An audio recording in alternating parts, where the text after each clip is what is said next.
Welcome to the Global War Watch Network. Today, we're looking at something that feels like it's been ripped straight out of science fiction, but I assure you, it is very, very real. We're talking about a stealth tank that could completely change the game for ground combat. Just let that sink in for a moment. A massive, 50-ton battle tank that can move without making a sound, leaving behind no heat signature for enemy missiles to lock onto.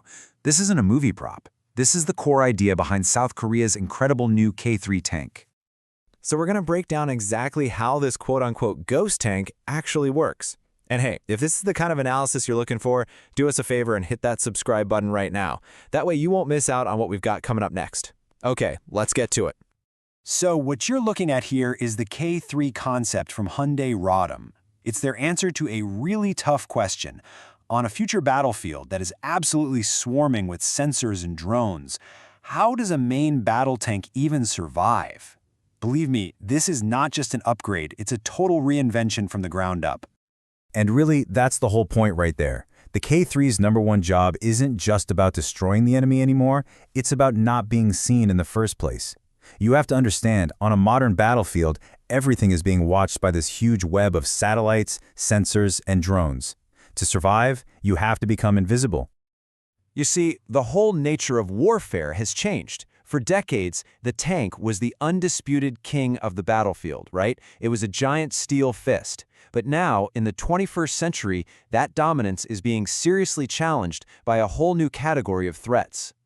And this right here tells the entire story. For generations, tanks were built for one thing, slugging it out head-to-head with other tanks. That's why all the armor is packed on the front.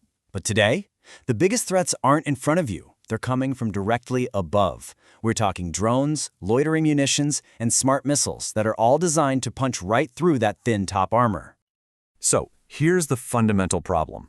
A traditional tank, with its gigantic diesel engine, is basically a massive beacon. It's incredibly loud, it glows like a Christmas tree on thermal sensors, and on today's battlefield, that's like painting a giant bullseye on your back. It's a magnet for every smart weapon out there. Okay, so the big question is, how on earth do you make a 50-ton box of steel invisible? Well, the K-3's answer is a fascinating, multi-layered approach that borrows a lot of tricks from stealth fighter jets. And we're going to start with how it beats radar.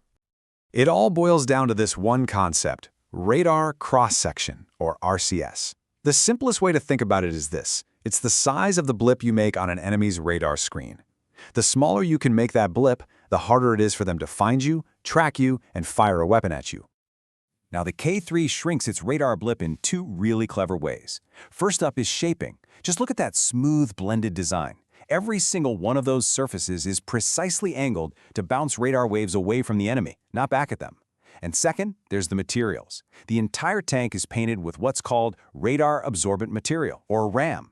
It literally acts like a sponge, soaking up radar energy and turning it into heat. And this comparison just shows you how far stealth technology has come. On the left, you've got the old F-117 Nighthawk. That was one of the very first stealth planes, and you can see it used all those flat, angular panels to scatter radar. But on the right, the K-3's smooth, curved shape is a much more advanced approach. It looks more like the new B-21 Raider stealth bomber. It's a whole different level. But you know, being invisible to radar is only one piece of the puzzle. A tank can have the perfect shape and still light up an enemy's thermal scope like a bonfire. And that brings us to what is easily the K-3's most revolutionary, game-changing feature.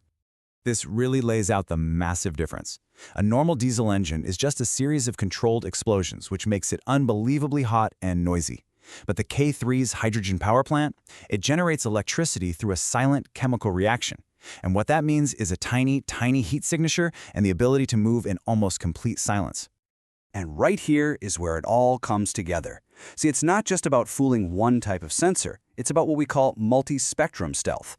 You've got the special shaping and materials to beat radar, the hydrogen power to beat thermal and sound detection, and even active camouflage to fool the human eye. What you're creating is a vehicle that is a ghost to pretty much any kind of sensor out there. Of course, stealth is great, but what happens if you do get spotted? Well, the K-3 is also built like a fortress. First thing you'll notice, the turret is completely unmanned. The entire three-person crew is safely tucked away deep inside the hull. It's also got an active protection system that can literally shoot down incoming missiles, and an AI-powered fire control system to make sure it wins any fight it gets into. Now, the K3 isn't being designed in a vacuum. This whole concept reflects a worldwide understanding that the main battle tank has to evolve or it's going to risk becoming a relic of the past. A brand new technological arms race in armored warfare has already begun. And as you can see, the K3 is just one player in this new generation. Over in Germany, their KF-51 Panther is all about overwhelming firepower with a much bigger cannon. The American M1E3 Abrams is betting big on a hybrid electric drive and an advanced AI brain. Everybody is taking a slightly different approach, but they're all aiming for the same thing, a tank that can dominate the battlefield of the future. And make no mistake, this isn't just some fantasy concept on a designer's computer. The K3 is on a very real development path. We're expecting to see the first prototypes around 2030, with deployments starting not long after that.